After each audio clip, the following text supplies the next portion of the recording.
Bonjour à tous les amis, j'espère que vous allez bien. Aujourd'hui on se retrouve pour une nouvelle vidéo. Aujourd'hui les amis, on va se retrouver pour une vidéo mercato. On va parler de João Cancelo, le joueur de Manchester City qui a été prêté au Bayern Munich. Manchester City veut se débarrasser du joueur, le FC Barcelone veut le recruter pour avoir enfin un vrai et un véritable latéral droit pour pouvoir jouer toutes les compétitions, y compris les compétitions européennes, la Ligue des Champions l'année prochaine, vous le savez très bien. Donc les amis, on va en parler dans cette vidéo. On va voir qu'est-ce que Cancelo pourrait apporter au Barça. La piste est vraiment très sérieuse parce que Laporta, le président, a de très bonnes relations avec son agent Jorge Mendes. Bref les amis, si vous appréciez ce genre de vidéo mercato, n'oubliez pas de me le faire savoir par un pouce bleu. Et nous on perd pas de temps, c'est parti pour la vidéo.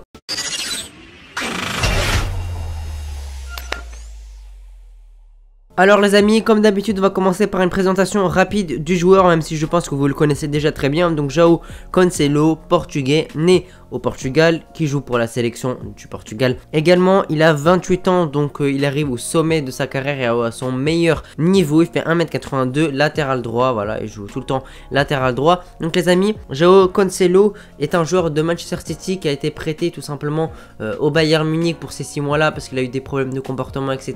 Et Guardiola n'a pas apprécié. Donc il a renvoyé en prêt tout simplement au Bayern Munich, qui fait ces 6 mois tranquillement avec le Bayern. Et après, il devra retourner à Manchester City. Mais City et Guardiola ne veulent plus tout simplement de Cancelo, malgré que ce soit parmi les meilleurs latéraux droits du monde. Il a énormément de qualité, je vous les citer un peu plus tard dans la vidéo. Bref, Cancelo c'est vraiment un joueur extraordinaire. Et voilà, en termes de latéral droit, je pense que c'est vraiment, il fait vraiment partie des meilleurs selon moi. Et donc les amis, Cancelo, tout simplement, déjà vous le savez bien, on a besoin d'un latéral droit et ça c'est vraiment primordial parce qu'on n'a pas de véritable latéral droit. Ça fait déjà un bon moment qu'on n'en a pas. Voilà, on a essayé de recruter quelques joueurs mais ça n'a jamais marché. C'est Medo, etc. Depuis le départ de Dani Alves, on n'a pas réussi à trouver un latéral droit au top niveau et je pense que Cancelo pourrait être enfin le latéral droit simplement qu'on a véritablement besoin. Cette saison on se débrouille avec un Araujo ou bien un Koundé ou bien encore un Sergio Roberto à droite, mais c'est pas leur poste. Koundé et Araujo, bah, c'est des défenseurs centraux, pas des latéraux droits. Et Sergio Roberto, même s'il a joué beaucoup au poste de latéral droit, qui s'habitue un peu, mais il est clairement pas incroyable à ce poste parce que tout simplement son vrai poste, vous le savez bien, il a été formé en tant que milieu et voilà, son poste c'est principalement milieu de terrain, relayeur. Donc tout simplement maintenant il faut vraiment, si on veut gagner des compétitions européennes ou au moins essayer d'aller loin, il nous faut simplement une grosse paire de latéraux.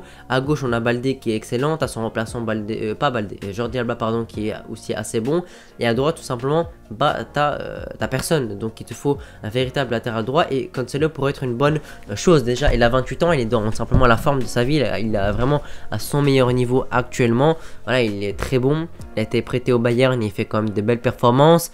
Apparemment il a eu des problèmes de comportement à l'entraînement, mais c'est excusable parce que son chien était mort en même temps, il a vécu longtemps avec lui. Bref, franchement ça peut se comprendre qu'il soit un peu déprimé après la mort de son chien, surtout que je pense qu'il a vécu beaucoup de temps avec lui, donc c'est compréhensible.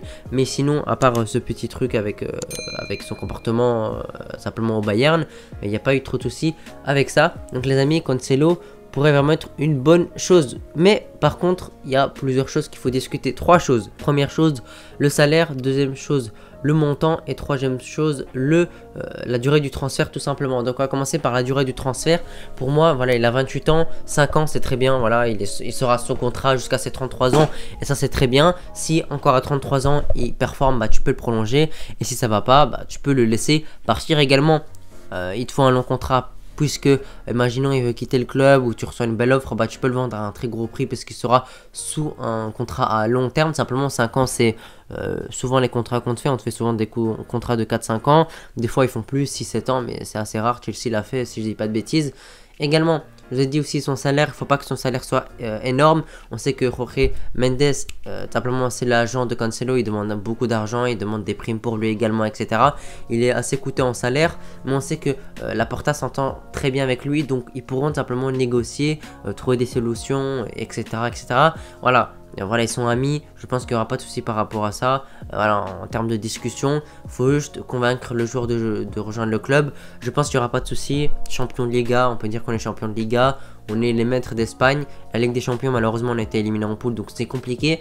Mais on a un effectif de mieux en mieux, on est complet partout, sauf au poste de latéral droit bien évidemment. Donc lui s'il vient, on aura un effectif au complet où on sera fort quasiment à tous les postes. Même s'il manque un peu le poste de latéral gauche, mais ça se règle avec simplement un nouveau attaquant cet été bien évidemment.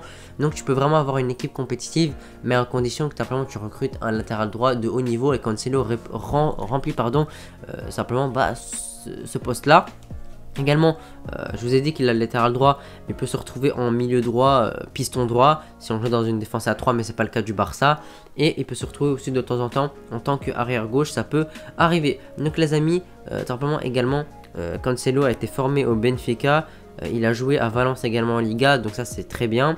Il a joué à l'Inter, il a joué à la Juventus, il a joué à City du coup, et il est en prêt au Bayern. Donc il a fait beaucoup de championnats, il a fait le championnat du Portugal, d'Italie, d'Espagne, d'Allemagne, d'Angleterre, voilà, il a fait tous les grands championnats et ça c'est très intéressant. Voilà, comme ça, il a joué en Ligue 1, il a joué en Liga pardon en 2014, en 2015 et en 2018.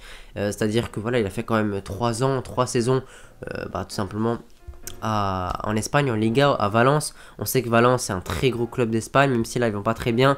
Il y a quelques années c'était parmi les meilleures équipes d'Espagne. Ils jouaient assez souvent la Ligue des Champions ou au moins la Ligue Europa. Malheureusement c'est plus trop le cas parce qu'ils vont plus très bien. Mais en tout cas il a joué la Liga, donc il pourra très simplement s'habituer simplement à la Liga, parce que jouer en Angleterre, jouer en Allemagne ou jouer en Angleterre, en Allemagne ou en Espagne, c'est pas pareil. Et là, puisqu'il a joué dans tous les championnats, il sait un peu ce que ça donne et ça c'est très bien. Également pour s'adapter au jeu du Barça, également ça sera assez bien parce que on sait que le Barça joue à peu près comme Manchester City, même si c'est pas pareil. T'as un Guardiola à la tête de City, voilà, c'est un peu pareil. En plus Xavi, voilà, je pense qu'il n'y aura pas de souci par rapport à ça parce qu'il a déjà joué en Liga. L'ADN Barça et City c'est quasiment pareil, vous le savez bien avec Guardiola. Donc en termes d'adaptation, je pense pas qu'il y aura de souci par rapport à ça. C'est un très grand joueur. Je pense pas il y aura énormément de soucis avec ça. Il a joué également la Coupe du Monde 2022 du coup et 2018 aussi. Il a été assez bon. 2022 il s'est fait sortir par le Maroc en quart de finale, mais il sort quand même une assez belle Coupe du Monde. Il est quand même assez important pour l'équipe du Portugal. Et donc les amis, je vous ai parlé du montant du transfert, on parle d'autour de 50 millions d'euros. Est-ce que c'est beaucoup? Est-ce que c'est pas assez? N'hésitez pas à me donner vos avis dans les commentaires, mais pour moi ça me semble assez honnête parce que il n'y a pas beaucoup de latéraux droits hein, les amis sur le marché. On sait qu'il est également courtisé par le PSG par exemple. Parce qu'à droite, il me semble pas qu'ils ont un très gros latéral droit. Ils ont... Ah si, pardon, excusez-moi, j'ai complètement oublié. Il y a Hakimi, mais on peut apporter le PSG est quand même intéressé. Simplement Cancelo peut jouer à plusieurs postes différents et de la concurrence à droite, je pense qu'il n'y aura pas de souci. Imaginons ils vendent Hakimi pour un autre club, il te faudra que tu le remplaces et tu peux le remplacer également par Cancelo. Donc faut aller vite dans ce dossier. Le Barça a l'avantage, le Barça s'est renseigné, le Barça a des contacts, son agent l'a proposé au Barça également, ça c'est très important. Et le Barça est bien évidemment très intéressé. Après, il y a l'étape de négociation où tu vois voilà, le prix, le salaire, le montant, les conditions, combien de matchs tu dois jouer, est-ce que tu vas être titulaire important, indiscutable, rotation, etc. Bien évidemment, Cancelo, quand il va venir, ce sera un titulaire indiscutable, il jouera quasiment tous les matchs. Après, que tu auras, imaginons on recrute tout simplement Cancelo. Après, il te faut bien évidemment un remplaçant. Soit tu gardes un Koundé de temps en temps si Cancelo ne joue pas, mais également il y a un joueur, j'ai oublié comment il s'appelle exactement, je pense qu'il a le même nom qu'Araujo, c'est Araujo quelque chose qui est mexicain, qui a joué aux États-Unis. Il a une coloration rouge, bref, il s'est entraîné avec l'équipe A du Barça, c'est un latéral droit, donc il pourra le remplacer s'il est blessé, s'il faut faire tourner également, parce que il peut pas jouer tous les matchs de la saison, que ce soit Ligue des Champions, Coupe du Roi, Liga, etc. À un moment il va se blesser, il peut pas jouer tous les matchs, donc il y a des moments où il faut le ménager, il y a des moments où il faut le reposer, il faut le faire souffler, et ça passe par simplement un véritable remplaçant. Et notre jeune qu'on a recruté pour quelques millions d'euros pourrait être intéressant, mais après il faut voir au match de préparation s'il est bon ou pas, et s'il est pas bon, il faut que tu vois si tu mets Koundé à droite ou si tu recrutes un latéral droit pour le remplacer. De temps en temps, il faut pas que ce soit un joueur incroyable, mais un petit latéral droit, que ce soit jeune, ou bien tu vas en chercher un de la Masia si on a. Bref les amis, j'espère que vous avez apprécié la vidéo. En tout cas, on va faire simplement un bilan. En tout cas, le FC Barcelone va recruter, ou peut-être va recruter, on ne sait pas. C'est une véritable piste, voilà, c'est ce qu'il faut dire, c'est une véritable piste pour le Barça. Il était proposé par son agent, il est très courtisé par le FC Barcelone. Il y a déjà des négociations qui sont en cours pour cet été 2023.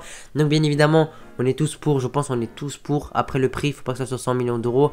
On parle 50, 60, 70, voilà. Pour moi 50 millions d'euros, si on peut l'avoir ce prix là, c'est vraiment une très belle, un très beau prix. Mais si tu le prends pour un peu plus cher, pour moi c'est pas très grave parce que il fait partie des meilleurs latéraux droits du monde et on sait qu'il n'y en a pas beaucoup sur le marché actuellement.